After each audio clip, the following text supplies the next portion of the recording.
Hi అండి. గుమగుమలాడే పప్పుచారు ఒక 2-3 రోజులైనా అస్సలు ఖరాబ్ కాదండి. ఇలా రెడీ చేసుకోండి.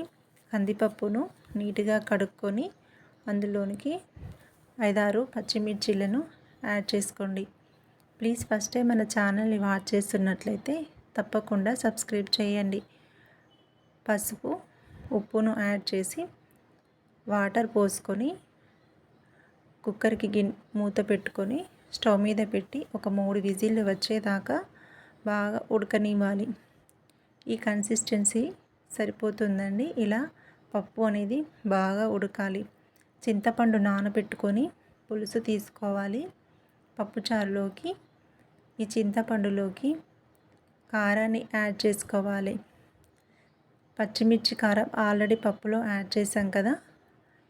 ఎండుమిర్చి కారం చూసుకొని టేస్ట్ తగ్గట్టుగా యాడ్ చేసుకోండి.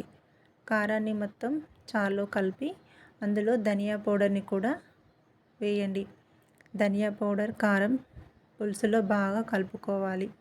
స్టవ్ మీద గిన్నె పెట్టుకొని ఆయిల్ పోసుకోండి. ఆవాలు, జీలకర్ర, 2 ఎండుమిర్చీలను వేసుకొని ఫ్రై చేసుకోవాలి. అలానే ఆనియన్స్ని కూడా యాడ్ చేయండి. అన్నింటినీ బాగా ఫ్రై చేసుకోవాలి గోల్డెన్ కలర్ వచ్చేదాకా.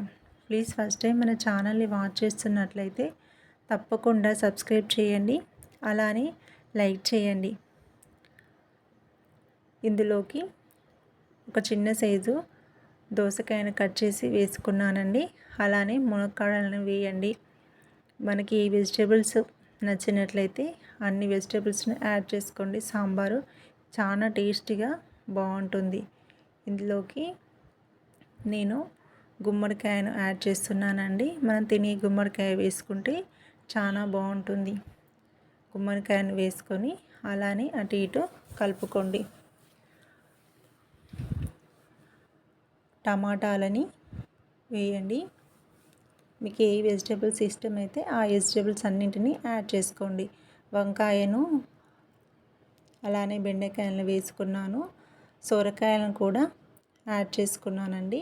ఈ చారులోకి చాలా బాగా ఉంటుంది. అన్ని వెజిటేబుల్స్ వేసుకున్నట్లయితే చాలా టేస్టీగా ఉంటుంది. అన్నింటిని వేసుకొని బాగా ఫ్రై చేసుకోవాలి.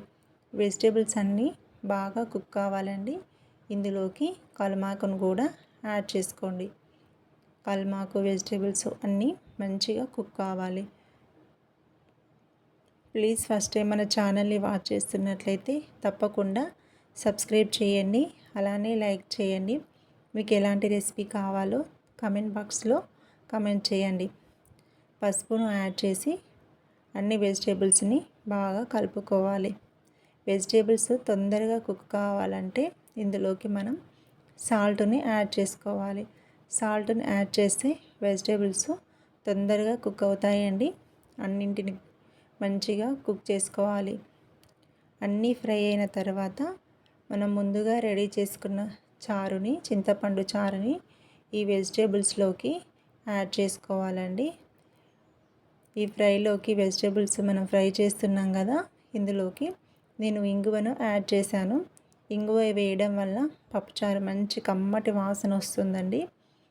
అలానే అల్లం ఎల్లిగడ్డ పేస్ట్ని కూడా యాడ్ చేసుకోండి. అన్ని వెజిటేబుల్స్, అల్లం ఎల్లిగడ్డ పేస్టు మొత్తం పచ్చివాసన పోయేదాకా మంచిగా ఫ్రై చేసుకోవాలి. అన్ని వీడియోస్ని వాచ్ చేయండి. తప్పకుండా సబ్స్క్రైబ్ చేసుకోండి మన ఛానల్ని. వెజిటేబుల్స్ అన్నీ బాగా కుక్ అయ్యాయండి. చూసారు కదా, ఈ విధంగా అన్ని వెజిటేబుల్స్ మంచిగా కుక్ కావాలి. మనం ముందుగా రెడీ చేసుకున్నటువంటి చారుని ఈ వెజిటేబుల్స్లోకి పోసుకోవాలి. వెజిటేబుల్స్ చారు అనేది మంచిగా మరగాలండి. ఒక 2-3 నిమిషాలు వెజిటేబుల్స్ని, ఈ చారుని, చింతపండు చారుని మరిగించుకోవాలి. అప్పుడే మనకు ముక్కలు అనేవి మంచిగా పుల్ల పుల్లగా చాలా టేస్టీగా ఉంటాయండి. మూత పెట్టుకొని ఒక 2-3 నిమిషాలు పొంగు వచ్చేదాకా వెజిటేబుల్స్ని బాగా ఉడికించుకోవాలి. ఈ వెజిటేబుల్స్ చారు మంచిగా మరిగిన తర్వాత ఇందులోకి మనం ముందుగా రెడీ చేసుకున్నటువంటి పప్పుని యాడ్ చేయాలండి. ఈ విధంగా వెజిటేబుల్స్ అన్నీ బాగా ఉడికినాయండి. పప్పుని ఇందులో యాడ్ చేసుకోవాలి. పప్పులు బాగా చిక్కగా ఉన్నట్లయితే కొంచెం వాటర్ని యాడ్ చేసుకొని ఈ చారుని పప్పు చారుని రెడీ చేసుకోవచ్చండి. మనం చిక్కదనం అనేది మన ఇష్టానికి తగ్గట్టుగా చేసుకోండి.